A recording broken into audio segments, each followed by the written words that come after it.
Hello students, आज के online class में आप सभी स्टूडेंट्स का एक बार फिर से हार्दिक स्वागत है।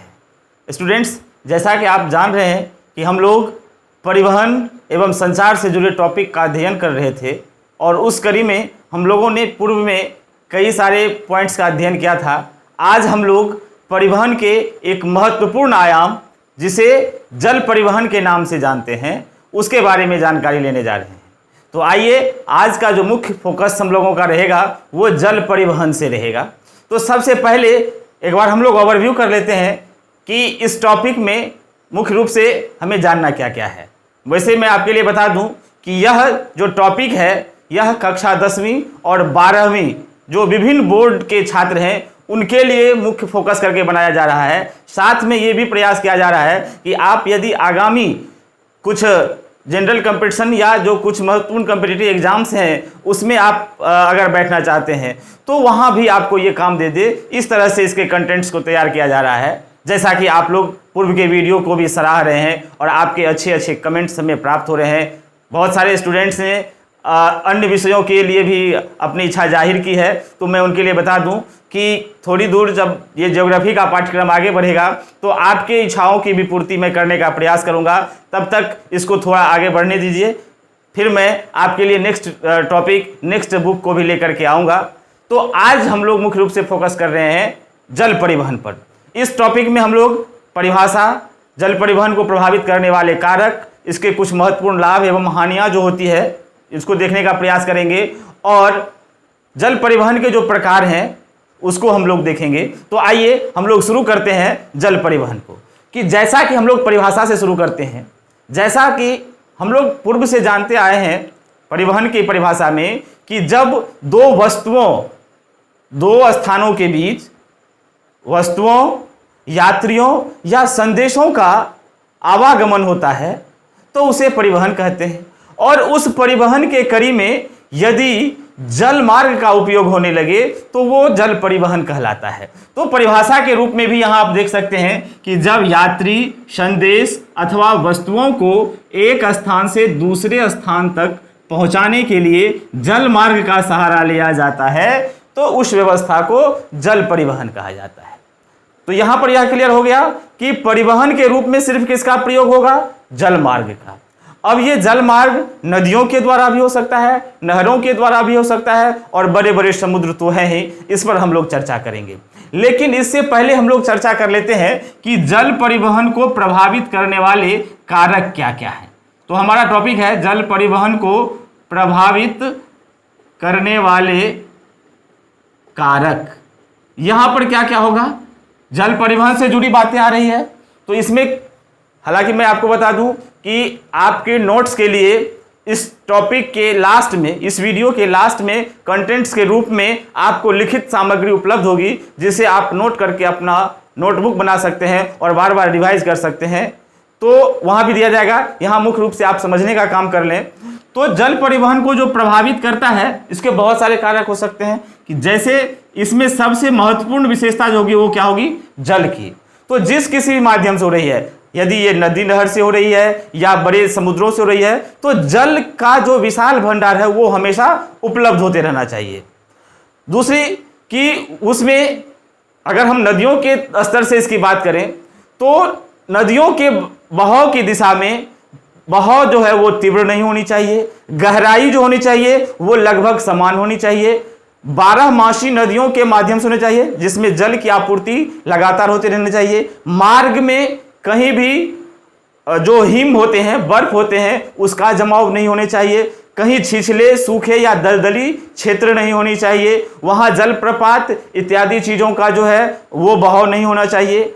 और तो और वहाँ खास तौर से जो होगी कि उसके तट जो होंगे वो टेढ़े मेढ़े या तीव्र ढाल वाले नहीं होने चाहिए। तो इस प्रकार के जो चीज होंगे वो क्या करेंगे? हमारे जल परिवहन के मार्ग में बाधा उत्पन्न करेंगे, तो वो हमारे जल परिवहन को प्रभावित कर सकते हैं। तो इस तरह की चीजें हमें जल मार्ग को या जल परिवहन को प्रभावित करने वाले कारक में आ जाएंगे। अब जब जल परिवहन को प्रभावित करने वाले कारक की बात हुई तो जल परिवहन के कुछ महत्वपूर्ण फायदे भी हैं जिसे जल परिवहन का लाभ कहा जाता है। तो आइए हम लोग अब देखते हैं कि जल परिवहन का लाभ क्या क्या हो सकता है। जैसा कि हम लोग इससे पूर्व के भी बहुत सारे परिवहन के साधनों में, परिवहन के जो आयाम थे उसमें हम लोग देख रहे थे लाभ के बारे में। तो जितने सारे अभी तक हमने देखा उसमें सबसे ज़्यादा महत्वपूर्ण जो है वो जल परिवहन के मामले में लाभदायक ये जल परिवहन ही है। इसके लाभ क्या क्या है, तो सबसे पहले देख लीजिए कि दो अधिक दूरी वाले गंतव्य जो होते हैं उसके बीच परिवहन के रूप में, खासतौर से जब हम अंतर्राष्ट्रीय परिवहन की बात करें एक देश से दूसरे देश, तो उसमें सबसे महत्वपूर्ण कौन हो जाता है, उसमें जल परिवहन हो जाता है। इसके बाद जो दूसरा पॉइंट हमारा होगा जल परिवहन में कि जल परिवहन के माध्यम से प्रदूषण की जो समस्या होती है वो कम हो जाती है। जल प्रदूषण क्या कहते हैं, जल परिवहन की जो बात आती है तो जल परिवहन में अधिक भार वाले या अधिक वजन वाले वस्तुओं का जो है परिवहन वो सुगमता से किया जाता है। जल परिवहन के मार्ग को तैयार करने में, मार्ग की बात आएगी कि जल परिवहन का मार्ग, तो जल परिवहन के मार्ग को तैयार करने में जो हमारी लागत होती है, जो हमारे पूंजी का इसमें खर्च होता है वो लगभग शून्य होता है और इसके मेंटेनेंस पर तो कुछ खर्च ही नहीं है। एक बार यदि मार्ग आपके लिए तैयार हो गया, आपके लिए वो हो गया, तो उस पर आप जो है बिना किसी बाधा के उस पर कर सकते हैं। जल परिवहन में जब मार्ग तैयार हो गया तो उस पर छोटे से लेकर बड़े से बड़े जलयान जो है वो चल सकते हैं। इसमें घर्षण का जो है अभाव होता है, इसलिए जब जलयान बन गई तो वो जलयान काफी दिनों तक हमारी कार्य करती है, क्योंकि इसमें सड़क या रेल ट्रांसपोर्ट की तरह इसमें जो है घर्षण का बहुत ही अभाव होता है। तो ये एक सबसे बड़ा फैक्टर हो जाता है। और सबसे कि हम अगर एक देश से दूसरे देश वजन वाले वस्तुओं का परिवहन कर रहे हैं तो उसमें जो है इस साधन का अर्थात जल परिवहन का हम उपयोग बड़े धड़ल्ले से किया जा रहा है। तो इस प्रकार ये जल परिवहन के लाभ हो गए। अब जब लाभ होती है तो कुछ हानियां हर जगह होती ही है। तो जल परिवहन के कुछ हानियों में क्या जगह कि हर जल परिवहन जो है वो हर जगह तो विकसित हो नहीं सकती, इसके लिए हमें पर्टिकुलर जगह पर जाया जाएगा। अब हमेशा क्या होती है कि जल परिवहन के लिए समुद्र या सागर हमेशा उपलब्ध नहीं रहता है, तो ये हो जाएगा हर एक चीज़ को हम जल परिवहन से नहीं भेज सकते। जल परिवहन का जो मार्ग होता है वो काफ़ी जो है वो लंबा समय लेने वाला हो जाता है। तो इस प्रकार की चीज़ों को हम उसको उसमें समेट करके जल परिवहन के हानियों को बना सकते हैं। वैसे इसका क्लिप आपको आगे मिल जाएगा, आप उसके सहेज कर रख सकते हैं। तो ये बातें हो गई जल परिवहन से जुड़ी हुई कुछ। अब जो मुख्य चीज है, जो मुख्य आयाम है हमारे जल परिवहन के, वो है जल परिवहन के प्रकार। तो जल परिवहन को दो भागों में बांटकर अध्ययन किया जा सकता है। ये जल परिवहन के प्रकार हो जाएंगे, जिसमें एक आ जाएगा अंतर्देशीय जल परिवहन और दूसरा अंतर्राष्ट्रीय जल परिवहन। यहां हम लोग मुख्य रूप से इसका चर्चा करने वाले हैं कि जल परिवहन के जो दो मुख्य आयाम हो गए, हम बारी बारी से प्रयास करते हैं इसको समझाने का। तो पहला है अंतर्देशीय, इसे इनलैंड वाटरवेज कहा जाता है। तो इनलैंड जो हमारा वाटर ट्रांसपोर्ट है, इसमें किन किन चीजों को समेटा जाएगा, जरा सा इसको देख लीजिए। तो इसमें किसी भी देश के लिए जो उसकी देश की भौगोलिक सीमा के अंदर की व्यवस्था होती है जल से जुड़ी हुई, उसे अंतर्देशीय जल परिवहन कहा जाता है। और जिस किसी भी देश के लिए अंतर्देशीय जल परिवहन की बात होगी, मैं खासतौर से यहाँ भारत के लिए बात कर रहा हूँ कि भारत की जो अंतर्देशीय जल परिवहन की व्यवस्था होगी तो उसमें भारत की भौगोलिक सीमा के अंदर, तो यहाँ क्या होगा, यहाँ का मार्ग जो होगा वो नहरों से या नदियों से होकर गुजरेगी, तो इसको अंतर्देशीय जल परिवहन कहा जाता है। लेकिन जब अंतर्राष्ट्रीय जल परिवहन की बात होगी तो यहाँ क्या होगा, भारत के किसी भी तटवर्ती क्षेत्र से विश्व के किसी भी मार्ग के लिए, और खास तौर से यह मार्ग किससे होगा, यह समुद्र से हो सकता है, यह विभिन्न सागरों से होकर गुजर सकता है, खाड़ियों से होकर गुजर सकता है। तो ये इसकी महत्वपूर्ण विशेषता हो जाएगी। अंतर्राष्ट्रीय जल परिवहन का मार्ग किससे बनेगा, समुद्र से, सागर से या खाड़ियों से। अंतर्देशीय जल परिवहन नहरों से और नदियों से। तो यहाँ हम लोग मुख्य रूप से पहले अंतर्देशीय जल परिवहन की बात करेंगे, उसके बाद अंतर्राष्ट्रीय जल परिवहन पर चलेंगे। यहाँ मैं संक्षेप में बता दूं कि अंतर्राष्ट्रीय जल परिवहन से तीन जो सेक्टर हैं, जिसमें आप जानेंगे उत्तरी अटलांटिक जलमार्ग, ये बहुत ही महत्वपूर्ण हो जाता है। उसके बाद इसमें स्वेज नहर और पनामा नहर, यहाँ इस 3 सेक्टर से प्रश्न काफी ज्यादा आते हैं, तो आप इसको समझने का प्रयास कीजिएगा, इसको हल करने का प्रयास कीजिएगा, इससे प्रश्न आते हैं। तो यहां हम लोग आइए चर्चा करते हैं अंतर्देशीय जल परिवहन की। यहां हम लोगों के चर्चा का मुख्य केंद्र रहेगा अंतर्देशीय जल परिवहन। तो आइए चर्चा करते हैं अंतर्देशीय जल परिवहन की।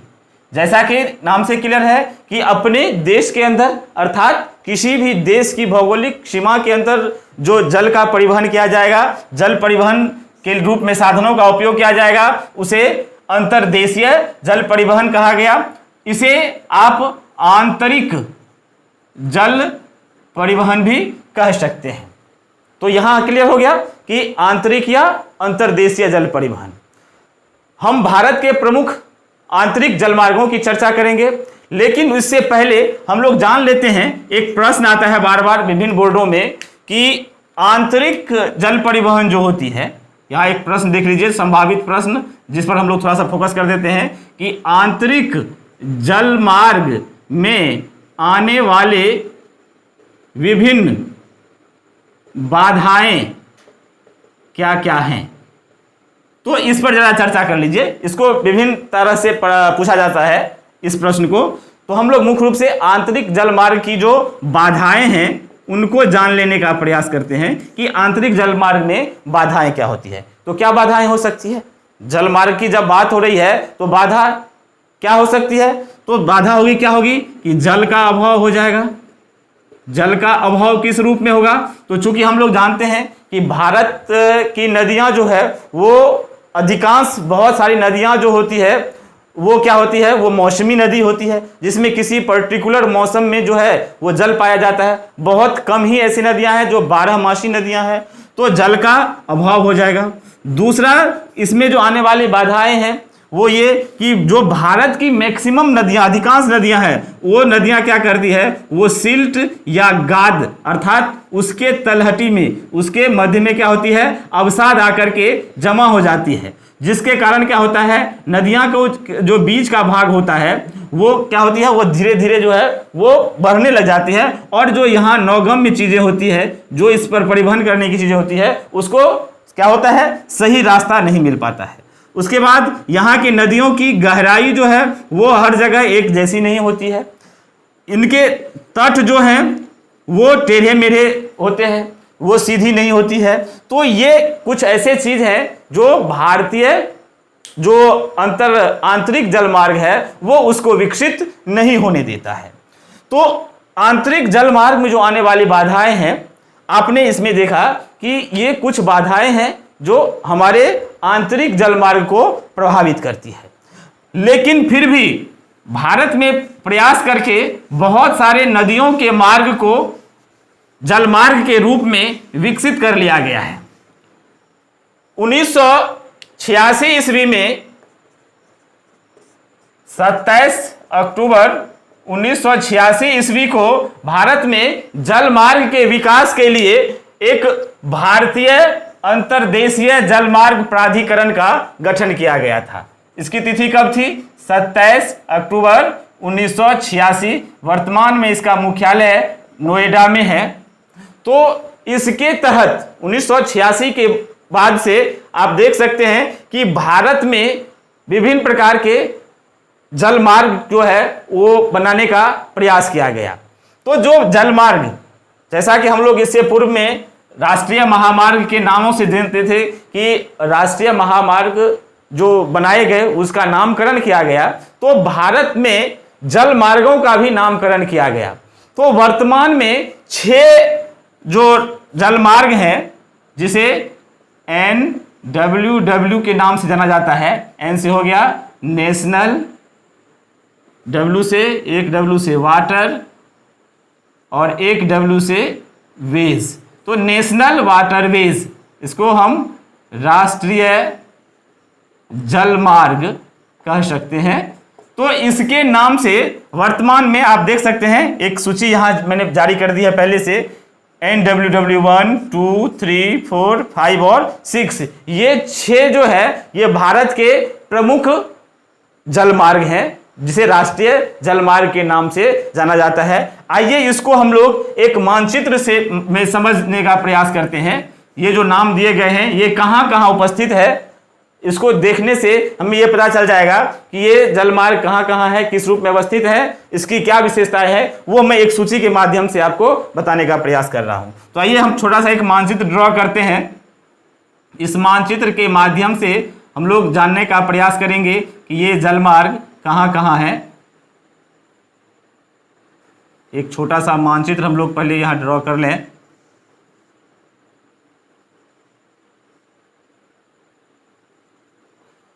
इस पर हम लोग दर्शाने का प्रयास करते हैं विभिन्न वाटरवेज को। सबसे पहले जो हमारा वाटरवेज है वो है इलाहाबाद से हल्दिया के बीच। ये किस नदी पर है आप यहां देख सकते हैं, ये वाटरवेज का नाम है। ये कहां से कहां तक है आप इसको नोट कर सकते हैं अपने नोट्स बनाने के लिए। और ये किस नदी पर है, इस नदी का नाम हमने यहाँ पे नोट कर दिया है। और ये उसकी दूरी कितनी है, ये दूरी को दर्शा रहा है।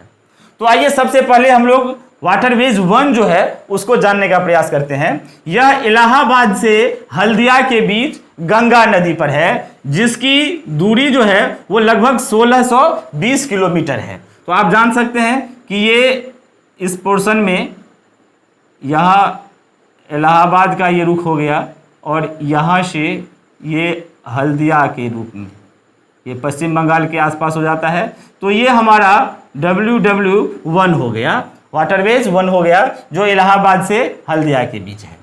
दूसरा वाटरवेज है WW2 जो सदिया से धुबरी के बीच दिया गया है और ये है ब्रह्मपुत्र नदी पर। इसकी जो लंबाई है वो 891 किलोमीटर दर्शाई जाती है। ये दूरी किलोमीटर में दिखाई जा रही है।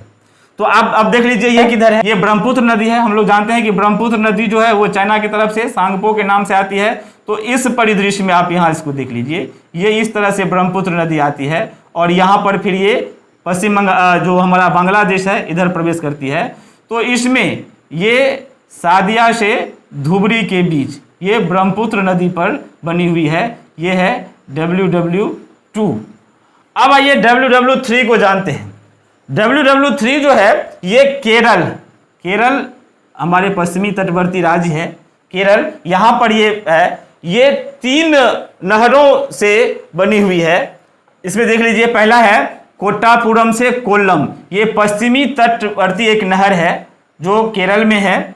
फिर कोच्चि से पाथलम, ये उद्योग मंडल एक नहर है, 23 किलोमीटर में ये बनी हुई है। फिर कोच्चि से अंबला मुगल, ये चंपकारा नहर पर बनी हुई है। इस तीनों को मिलाकर कुल दूरी इसकी 205 किलोमीटर हो जाती है। और ये 1993 ईस्वी में जो है इसको राष्ट्रीय जलमार्ग के रूप में घोषित किया गया था। ये केरल के पश्चिमी तट पर ये फैला हुआ है। सबसे ऊपर में आप इसको कोट्टापुरम और इधर कोल्लम इसके नाम से दर्शाया गया है। बीच में छोटी छोटी नहरें आ जाती है और यहाँ पर ये बनी हुई है। तो मुख्य रूप से जान लीजिए कि ये केरल के पश्चिमी तट पर ये बनी हुई है हमारा WW3। अभी इसको आप यहाँ जान लें। फिर हमारा WW4 आता है। इसको 2008 ईस्वी में राष्ट्रीय जलमार्ग के रूप में मान्यता मिली। इसमें भी 3 मुख्य जो इसकी शाखाएं हैं। पहला है भद्राचलम से राजमुंद्री, ये गोदावरी नदी पर 171 किलोमीटर की दूरी में। फिर वजीराबाद से विजयवाड़ा कृष्णा नदी पर 157 किलोमीटर। और काकीनाडा से पुदुचेरी, ये पुदुचेरी की एक नहरें हैं, मुख्य रूप से इसी के नाम से जो है ये जाना गया। और इस तीनों को जब हम मिला देते हैं तो 1095 किलोमीटर, 1095 किलोमीटर की इसकी दूरी हो जाती है। तो ये NW4 अब ये देख लीजिए किधर है, ये मुख्य रूप से यहाँ पर ये बह रही है और इसमें गोदावरी और कृष्णा नदी की 2 शाखाएं हैं। जैसा कि आप यहाँ पर देख रहे हैं कि भद्राचलम से राजमुंद्री के बीच ये 2 पॉइंट यहाँ पर आ जाते हैं। और फिर वजीराबाद कृष्णा नदी, ये नीचे वाली कृष्णा नदी हो गई, वजीराबाद से विजयवाड़ा ये 157 किलोमीटर, और ये मुख्य रूप से काकीनाडा से पुदुचेरी के बीच ये एक नहर बन रही है। तो ये एक वाटरवेज है हमारा, ये है WW4। फिर हमारा WW5 आता है, ये है इससे ऊपर थोड़ा उड़ीसा के आसपास, उड़ीसा में ये है, आप इसको दूसरे कलर से देख लीजिए, ये उड़ीसा में बह रही है। ये मताई रिवर ब्राह्मणी नदी और महानदी के डेल्टा पर, मताई नदी, ब्राह्मणी नदी और महानदी के डेल्टा पर, विभिन्न नदियों पर ये बन रही है।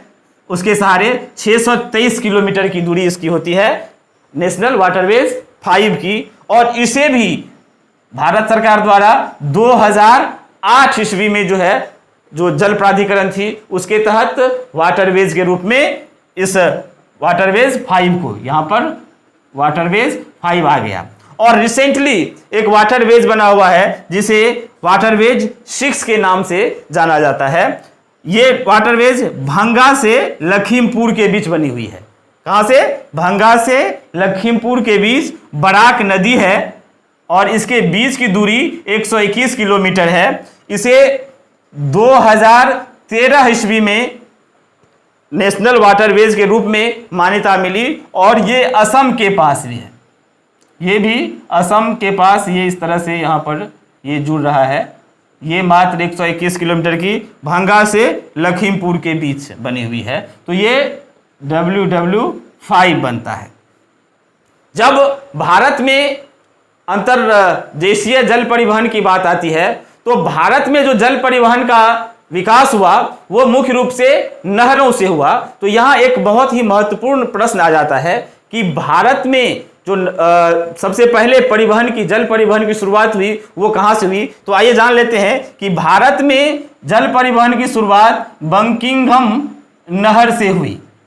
ये बंकिंघम नहर की शुरुआत 1806 ईस्वी में, आप इसको याद कर लीजिए, 1806 ईस्वी में जो जल परिवहन की शुरुआत हुई भारत में वो बंकिंघम नहर से हुई थी। बाद में इसमें कृष्णा नदी और गोदावरी नदी के मार्ग, गोदावरी नदी को मार्ग के रूप में विकसित करके इसमें जोड़ दिया गया और बाद में इसमें फिर इसके आगे के कुछ झीलों को भी रख दिया गया। तो इस प्रकार ये हमारे भारत की सबसे पहली जो हो गई वो नहर परिवहन से जुड़ी हुई बातें आ गई।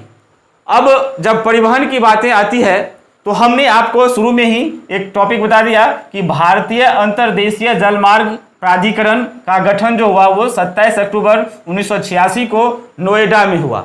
इससे संबंधित और भी कुछ महत्वपूर्ण संस्थान हैं जिसके बारे में प्रश्न आ जाता है।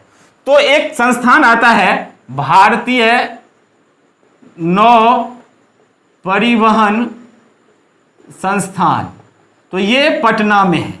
इसको अंतरराज्यीय जलपोत या पोत परिवहन संस्थान भी कहा जाता है जो पटना में है। और एक इससे जुड़ा हुआ महत्वपूर्ण संस्थान आ जाता है जिसे राष्ट्रीय जल क्रीड़ा संस्थान कहा जाता है।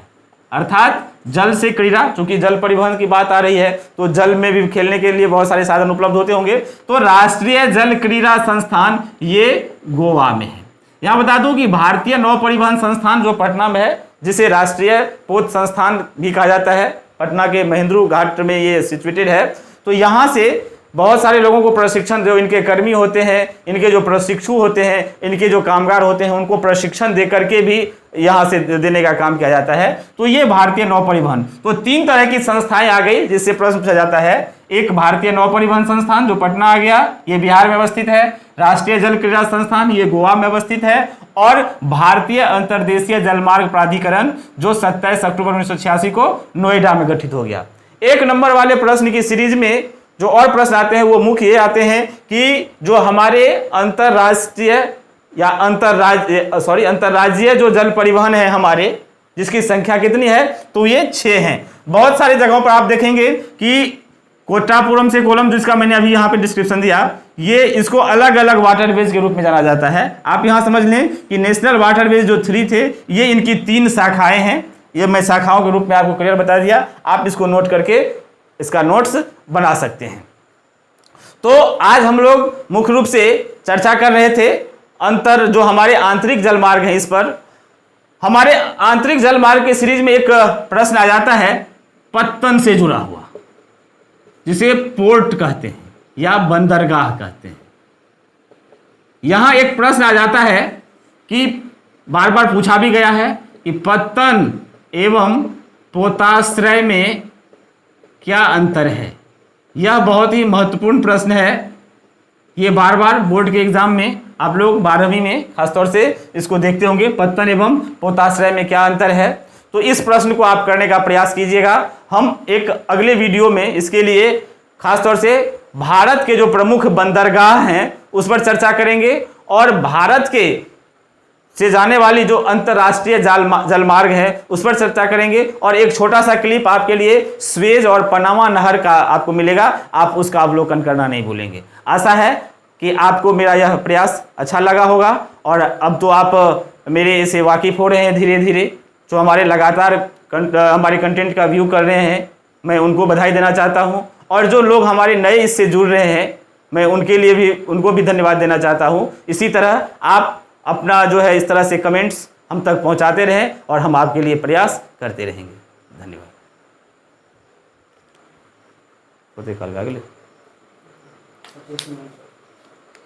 आपके लिए प्रयास करते रहेंगे। धन्यवाद। होते काल